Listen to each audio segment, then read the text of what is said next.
right, let's have the most fun with our clothes on. Yeah. Hey, Sri Lanka, this is Yasmin Yusuf, and this is Shehan from probably one of, is it the only Sri Lankan gospel band remaining? Probably seems like it right now, I guess. Yeah, Laminin probably is. I haven't really heard of anybody else doing some gospel music. But... Oh, Markia. He's like the only one, but he's not here. Okay, but yeah. bands-wise,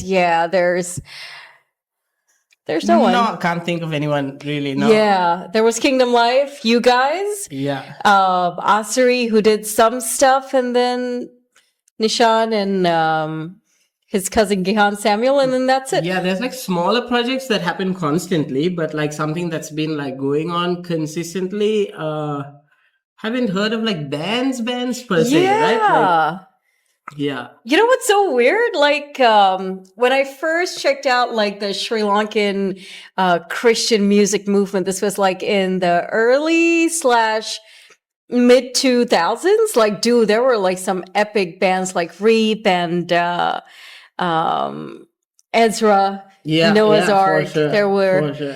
There were probably more bands that came and went, but those were the ones. Yeah. And I think the Methodist Church had like a few bands going on. Yeah. So finally, anyways, I came to Lanka in 2014. So a lot of these bands weren't even there, right? Yeah. So yeah, for you guys who don't know, I'm Indian and in Lanka now. Kahan se ho aap? I don't know Hindi though, so...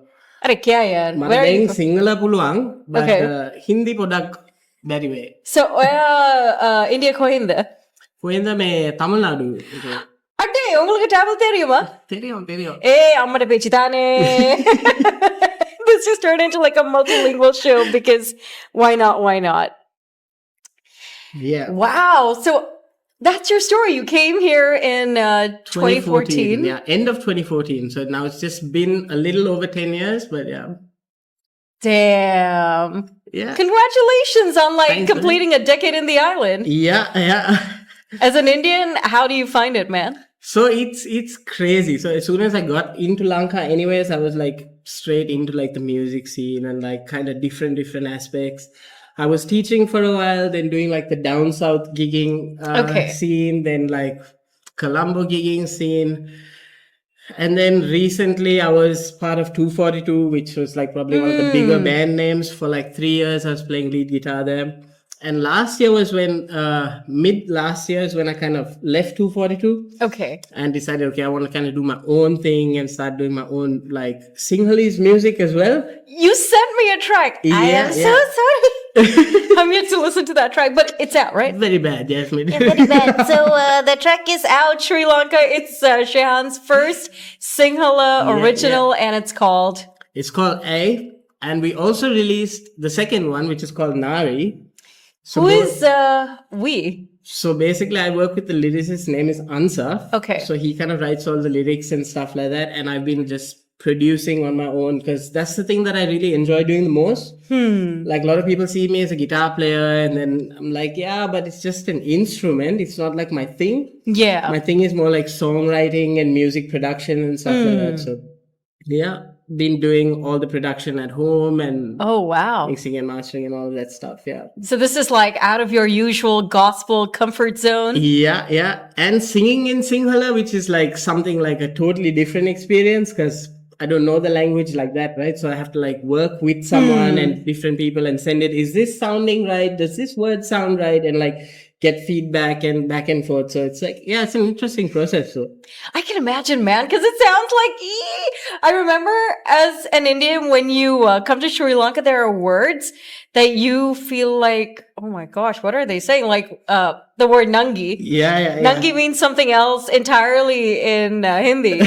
And when they call, like a younger female Nangi, you're like, Nangi means naked in a female context in Hindi. Yeah. Nanga is the male. Yeah. Translation. So it's like, oh no, I was literally horrified when I heard someone call like a young girl that. Oh, seriously? Yeah, for the first time, right? Because I've never been exposed to. When did you come to Lanka? 98. 98, okay, cool. Yeah, 98. And literally culture shock and all, but it wasn't a big culture shock because we used to come down here for holidays. Yeah. So had some of that. Sweating guys. Sorry You know about what? that. This is a sign of healthy head. Yeah, what she said. My pronouns are they, them.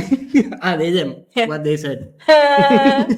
But yeah, so 98 till now. It's not bad. Yeah. But Singhala, I know what you mean by that struggle of just figuring out the language. Like even now, Yeah. I just spoke to a tattoo artist teacher, Oh, nice. Okay. more like an art teacher. And that interview, like when it comes out, you'll know how okay my Singhala is. But it took a long time. Nice. Yeah, I think even like my singular, just from like talking to people constantly, even like traveling and stuff, that's like the only way of like kind of like learning and just trying to talk as much as possible, I guess. Yeah, Yeah. like talking. That's how you work your way. Yeah. And hey, so you were part of like a few different projects, right? Like Kingdom Life and then Laminin. What happened to Kingdom Life? Because I know you guys won TNL on stage and went on to like performing at shows. And you guys were at one point poised for so much greatness. I was like, yes, man, this is what the churches are missing. Because you guys had that good energy with Elizabeth, Gloria, and then Subodha and the other guy, and Lanka, yeah. So Kingdom Life was a really, really fun project that all of us that were part of it were like super excited about, and it was going really well and stuff. But then I think just as life progressed and each person's life started changing, like the vision for Kingdom Life and stuff was kind of divided between people, and like we weren't sure, so it kind of just fizzled right out. there. Yeah.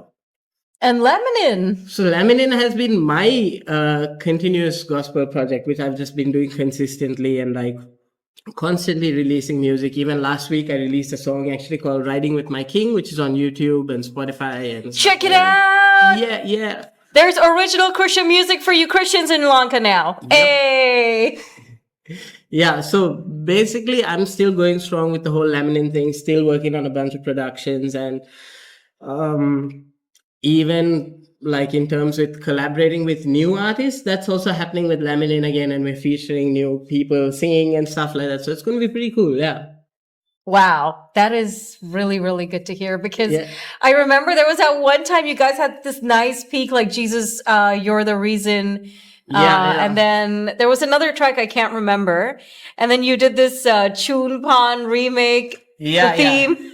So that was with a guitar. Praveen and Bonjo, right? That was with Praveen and Bonjo, and Bonjo was playing bass on that one, and Praveen was playing drums and guitar, and we kind of arranged it in a fun way. Yeah, that was a fun project also. Yeah. And then you guys went silent for a few years, but it's good to know that you guys are back. Yeah. So even now, like in terms of everyone's life, I think things are just so different. Yeah. And like everyone's focuses are different. Could you get that mic a little close? I feel like you might be a bit far away from. Yeah, so everyone's life is like kind of different now, and even like getting things done is like a lot of coordination and like time orchestrating, getting everyone into the same place. Yeah. Especially if they're artists, man. Yeah. I know Bonjo does a lot of tour work with his brother's band, so it's like, Yeah. So not too sure about like who will be on there as of like a band per se, like not too sure really. But whereas when it comes to like singers and artists, I'm like starting to work with people from different parts of the world as well.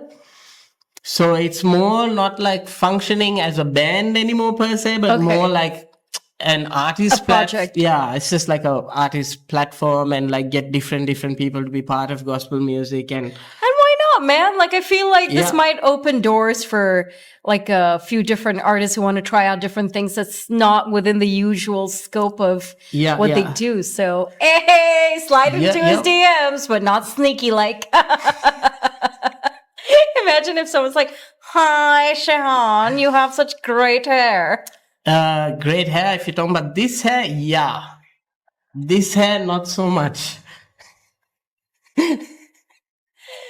And dude, how do you find yourself like in Sri Lanka's music scene? Do you find it to be like insane. Okay, because I know you're part and parcel now, Yeah. but still. Yeah, like I said, it's been a crazy thing. So since I came here, like from India, like the work scene and the gigging scene in India is so different, and even like the way artists function and the whole music industry in India kind of functions differently from here, right? So the jump from there to here was kind of like a big jump, and like it was almost moving my whole life, right? So it's starting from zero back here. So now, after being here for like 10 years and being in every different small part of the different music scene here, like different parts of the gigging scene and musician scene, it's been crazy. But like now I've kind of found like where I want to kind of go into. And basically production is the side that I'm going into, and like working with people abroad who want to get their songs done, and different artists, collaborations are coming and stuff. Hey! But yeah, mostly working on the studio side of things. Okay. Now focusing, because like I feel like that's the thing I enjoy doing most. So might as well put most time into that. So you're a producer. Yep. Like, what's your software of choice? Basically between a DAW called Reaper and Cubase. Oh, Reaper Yep. is like definitely one of our metal scene's favorite softwares, yeah. man. They love Reaper. I remember Alan and a few others talking so highly of Reaper. Yeah, Reaper is crazy. And it's like such a small software. It's a really small software, but it gets everything done. Like, so yeah. Impressive. Yeah. And what were you doing before you came to Sri Lanka? So before I came to Sri Lanka, actually, I was playing in a band called Colonial Cousins in India. They're like one of the biggest groups in India. Wait, Hariharan and Leslie Lewis and stuff. So that was kind of... What? Yeah, so... The Colonial Cousins from the 90s. Krishna Hare. Yeah. So I was playing with them for a while, and then I was in the north side, even though I'm from Rajasthan. south. Yeah, I kind of went up towards Bombay and was working there and stuff. And then when I shifted down here, it's just, the rest is all history. So, man, what were you doing? Were you like playing guitars playing for guitar, them? yeah. Okay. So most people in the music industry probably know me for playing guitar. But it's like, even if people ask me like, what do you do? Like play, what's your instrument? I would say I play guitar, but it's not like my thing. Yeah. It's just like one of those things. Tools, right? It's okay. like a paintbrush, right? An artist who paints uses one kind of paintbrush to do one thing and a different kind to do a different thing. So each instrument is also kind of like that. It's just like... So what else do you play? Don't tell me banging plates together. Not banging plates together, banging drums together. Yeah. He's a drummer. Yeah. Who knew? So Till now. Recently I was posting up some videos of me just playing drums just for like, my soul. Funsies, yeah. Because it's really fun to play, right? And people are like, oh, so you're a drummer now. I was like, no, it's not that I'm a drummer now. But it's just that I like doing like so many different kinds of stuff, right? So, yeah. Now you know Sri Lanka and I'm sure drumming, playing guitar, and productions is just three things. Yeah. Are there more facets to you yet?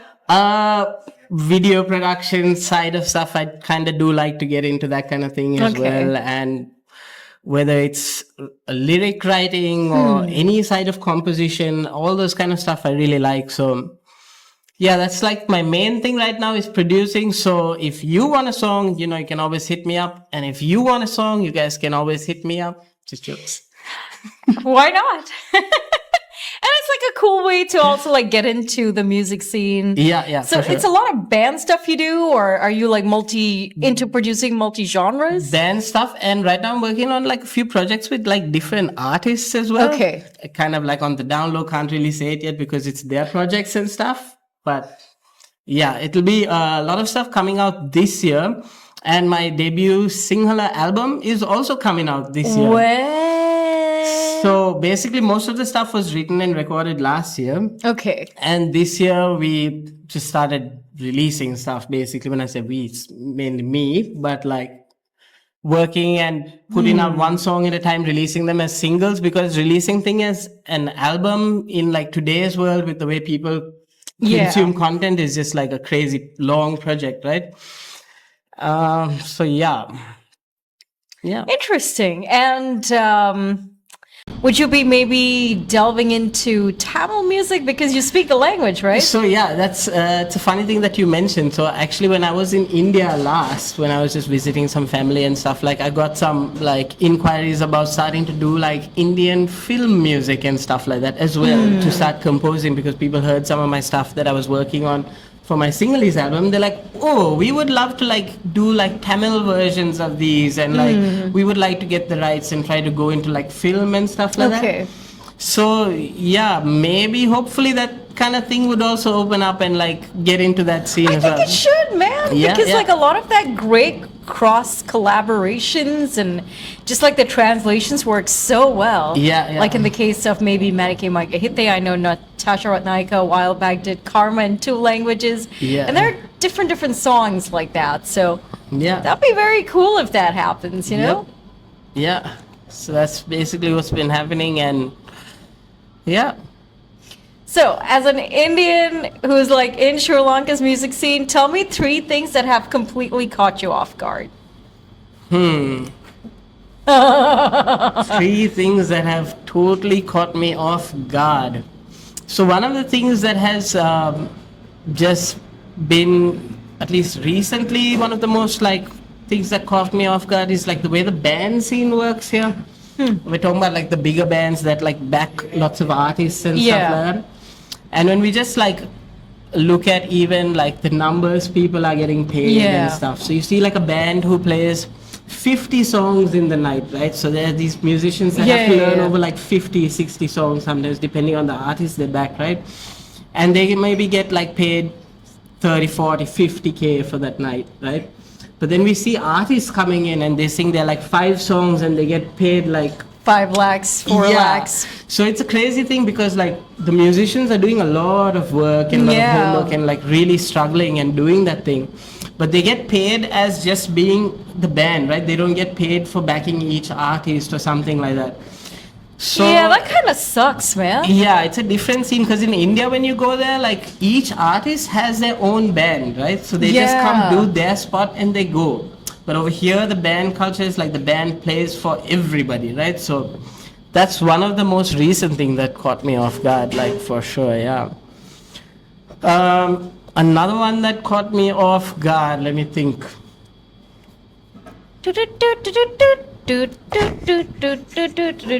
Long pause.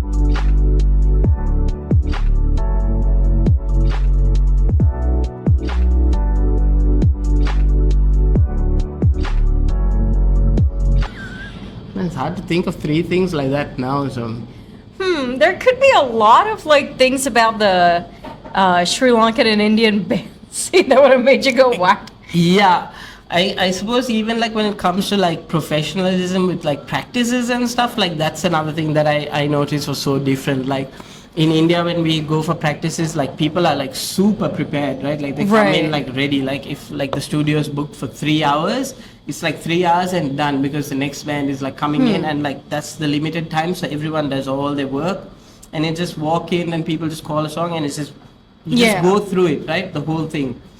But here it's like even practices kind of function differently. Like it's more chilled out, I suppose, just because it's an island, right? We're living on an island, so we have that island life and that island culture. Chilled out, 15 minutes, okay, 15 minutes. And 15 minutes turns into half an hour and then 1 hour, and then there's 2 more hours for me. Yeah, so I've been guilty of falling into that same thing just because it's become such a normal thing here. Like even my work ethic kind of started like slacking off and like, you know, but it's not a good thing for sure. I mean, the rest of the world kind of functions really. Yeah. Yeah, and one more thing. One more thing. Let's think about it. One more thing. One more thing. One more thing. One more thing. Only one thing.